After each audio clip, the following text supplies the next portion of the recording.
You can spend your whole life treating yourself like a complex spreadsheet. Oh, absolutely. You know the drill, right? Yeah. You input the formula of hard work, you gather all the right information, you acquire new skills, format everything perfectly, and you naturally just expect the output to be happiness. Right, because it's a very logical, structured way to approach being a human. Exactly. And we desperately crave that kind of predictability. I mean, it's incredibly comforting to believe that we can just calculate our way to a fulfilling life by optimizing all the columns and rows of our daily routines. Yeah, just plug in the correct variables and you avoid all the pain. That's the dream. But then you step back. You look at the bottom line after doing everything quote unquote right for years. Yeah. And instead of that promised happiness, the output is often just this bone deep exhaustion. Yeah, that really specific burnout. Right. You feel completely disconnected from your own life. And suddenly you realize the spreadsheet is fundamentally broken.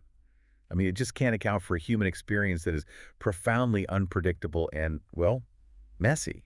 That very specific modern fatigue is a direct result of constantly hustling for your worth rather than actually living your life. It is literally the exhaustion of performance. Okay, let's unpack this, because understanding that specific exhaustion is the entire mission of today's deep dive.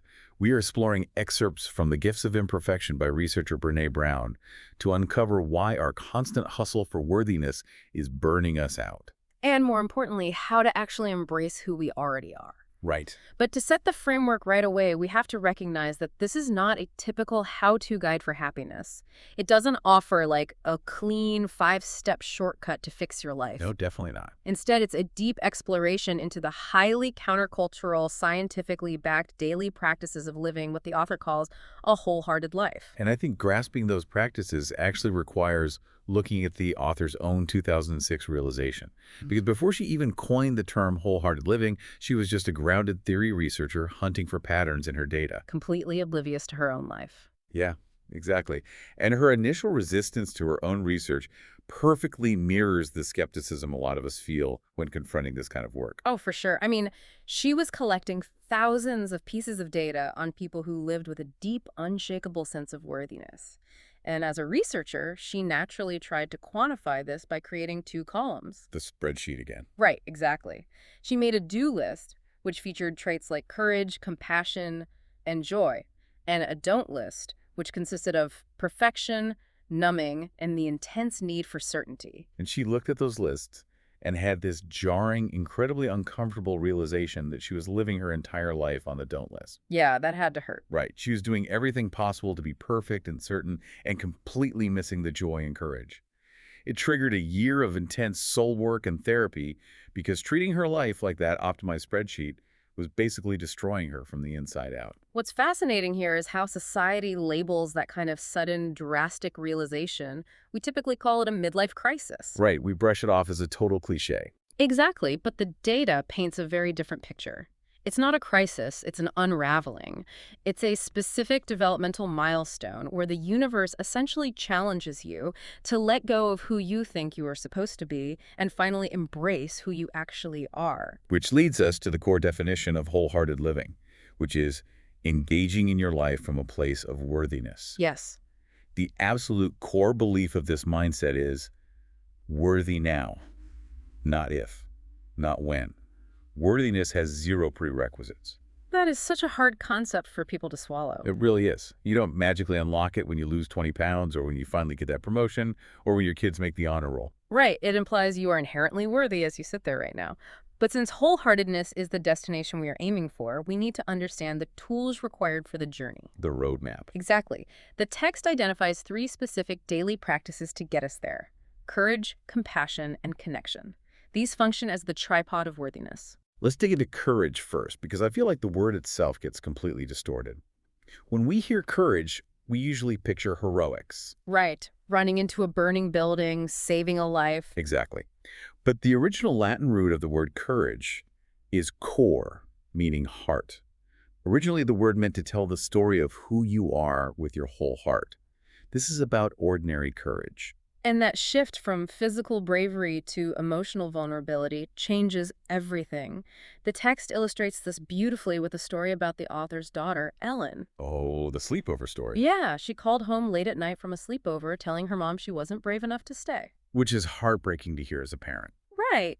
But the author points out the profound irony there.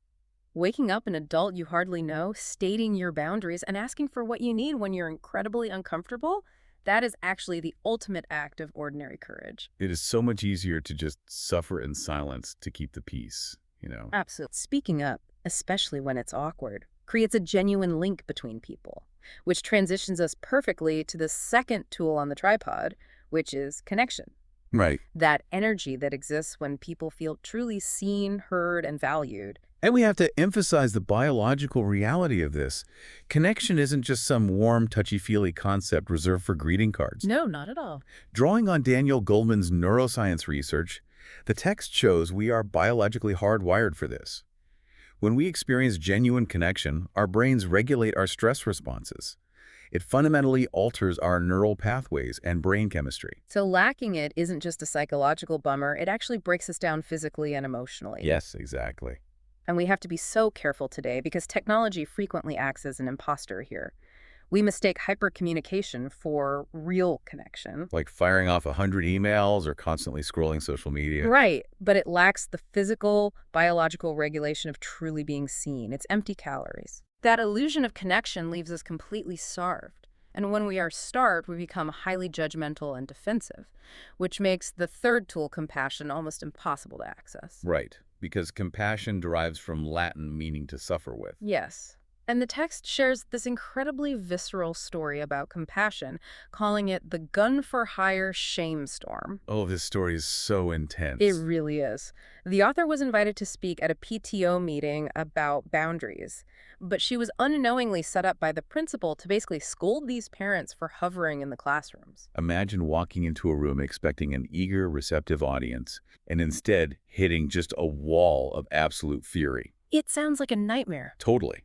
The audience felt attacked and defensive. The author felt immense shame, completely bombed the presentation by trying to use intimidating statistics to regain control of the room, and eventually just fled to her car in tears. So she calls her sister Ashley. And Ashley doesn't try to fix the situation. She doesn't blame the principal, and she doesn't offer toxic positivity or pity. Right, she doesn't do the whole, well, at least you got paid thing. Exactly. She just says, "Oh, man, that's so hard. I've done that dance." She suffers with her as an equal. Okay, here's where it gets really interesting to me. When I think about the mechanics of compassion, my default assumption is that it requires being endlessly forgiving. Just letting things slide. Yeah, giving people a pass because we're all flawed humans.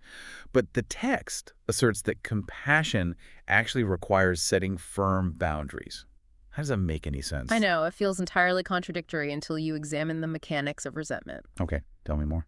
The research indicates that the most compassionate people are actually the most boundaried people. Think about the internal process. If you constantly let things slide without holding people accountable, you inevitably start to feel used. Right, you get bitter. Exactly. Your brain interprets that mistreatment as a threat, which generates resentment. You simply cannot offer genuine empathy. You cannot suffer with someone when you secretly resent them for crossing your lines. Oh, wow.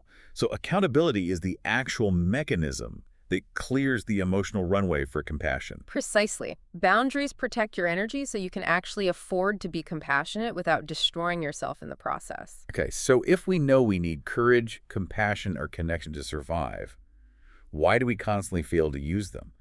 According to the text, it's because we're lugging around a massive, exhausting obstacle every single day: perfectionism. And we really must separate perfectionism from healthy striving because they are powered by completely different engines. Right. Healthy striving is internally focused. It asks, how can I improve? Perfectionism is entirely externally focused.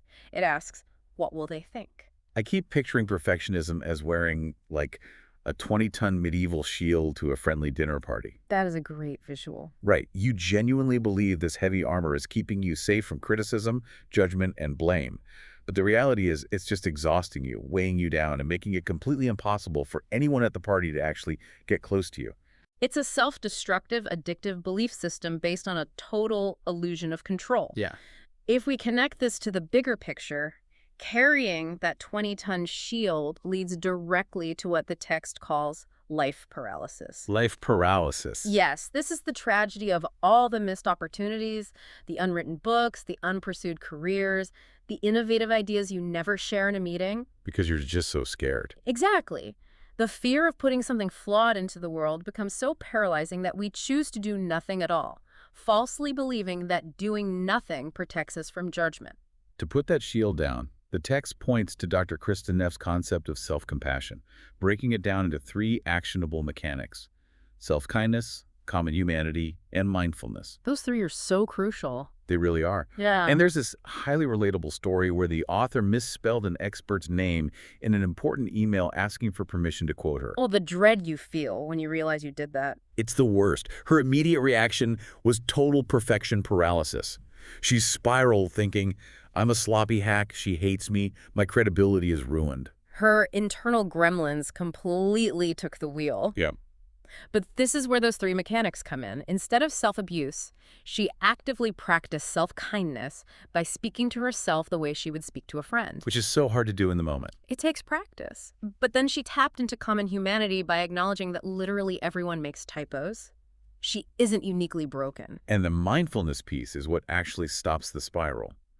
By remaining mindful, she observes the mistake without over-identifying with it. Yes, that distinction is huge. It's the profound difference between acknowledging I made a mistake and internalizing I am a mistake. Yeah. She consciously regulated her panic by observing it objectively. That regulation is vital because to put down the shield of perfectionism for good, we have to look at what we are so desperately trying to protect ourselves from. Why are we so terrified of making a typo?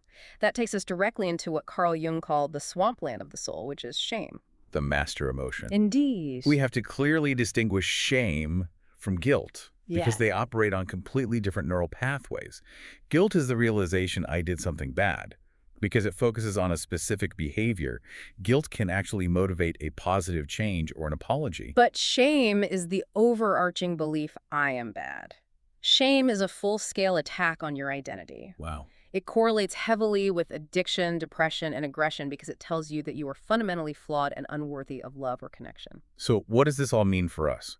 When shame hits, before we have any resilience tools built up, how do we naturally react? I imagine our brain just treats it like an autoimmune response where it literally starts attacking its own identity to protect itself from the perceived social threat. That is a brilliant way to frame it. The brain perceives social rejection as a literal threat to survival. The text references research from the Stone Center at Wellesley, detailing 3 default defense mechanisms we deploy when that autoimmune response kicks in. Okay, what are they? We either move away by hiding, staying silent, and keeping secrets. We move toward by people-pleasing and trying to appease the person shaming us, or we move against by trying to gain power over them, lashing out with aggression and fighting back. The author shares a story about a photo on her blog that illustrates this perfectly. She posted a goofy picture of herself and her friend Laura at a movie theater. She felt great about it. Until the email. Yes, until the email. She receives this incredibly cruel email from a reader criticizing her physical appearance and her photography skills. Her immediate instinctual reaction is to draft 3 vicious attacking replies. She was instinctively moving against the shame. Her brain chose aggression as a defense mechanism. But instead of hitting send, she forces herself to step back. She puts on her running shoes, takes a walk, and calls her friend Laura. By doing that, she deployed the 4 elements of shame resilience. Well, rather than keeping it a secret, she recognized her physical triggers, the flushed face, the racing heart. She practiced critical awareness by reality checking the cruelty of the email. And most importantly, she reached out and spoke the shame out loud to someone she trusted. On that call, she realizes that firing back a cruel email was cheap and easy. It was just an automatic defense mechanism that would only spread the pain around. The truly courageous act was allowing herself to actually feel the hurt, naming the shame out loud, and choosing to break the cycle by not retaliating. Shame is like a fungus. It thrives on secrecy, silence, and judgment. By bringing it into the light with a trusted friend who offered empathy, she effectively starved the shame of the environment it needed to grow. And by navigating that swamp and practicing self-compassion, we finally clear the path to the ultimate goal of all this work: authenticity and true belonging. Authenticity is so often misunderstood as a fixed trait, like you're either born authentic or you're just a fake person. Right, like it's a personality type. Exactly. But the text drastically reframes authenticity as a daily active practice of letting go of who we think we're supposed to be. It requires immense vulnerability, which society actively discourages at every turn. The author tells this revealing story of giving a speech at a swanky country club lunch.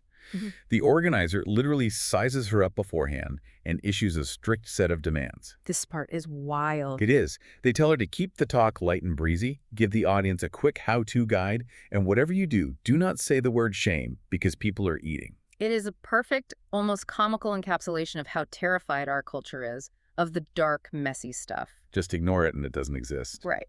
We demand the quick fix, the optimized spreadsheet, without doing any of the hard work of vulnerability. When we contort ourselves to meet those demands, when we keep it light and breezy just to make others comfortable, we aren't experiencing belonging, we are just fitting in. The text draws a very hard line between the two. Fitting in is assessing a room, analyzing the dynamics, and modifying who you are to be accepted. True belonging requires you to be exactly who you are. Exactly. But wait, isn't fitting in just a necessary survival mechanism for most of us at work or in networking situations? Sometimes you have to read the room and play the game just to pay the rent. This raises an important question. The text validates that fitting in is absolutely a common, sometimes necessary survival tactic, Okay. but it comes with a severe psychological warning label.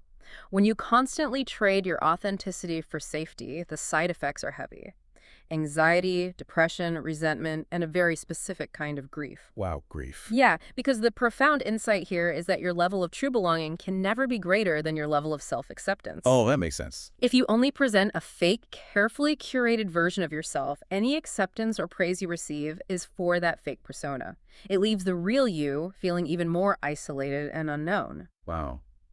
Looking back at the whole journey of this deep dive, we've traced the path from recognizing the heavy burden of that 20-ton shield of perfectionism to wading through the silent, terrifying swamp of shame, all the way to the audacious daily practice of ordinary courage and authenticity. It is a massive shift in human operating systems. It's moving away from the constant anxiety of asking, what will people think, to the grounded declaration of, I am enough. I challenge you to notice the next time you instinctively reach for that 20-ton shield.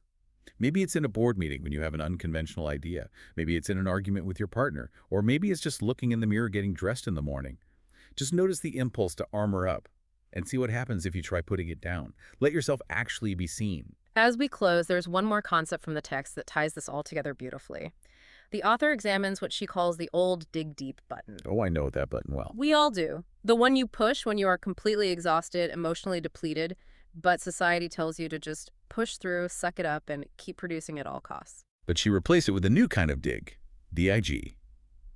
Deliberate, inspired, going, Yes. getting deliberate with your intentions, finding inspired choices rather than just numbing out with a glass of wine or a glowing screen, and taking action from a place of self-compassion rather than self-punishment.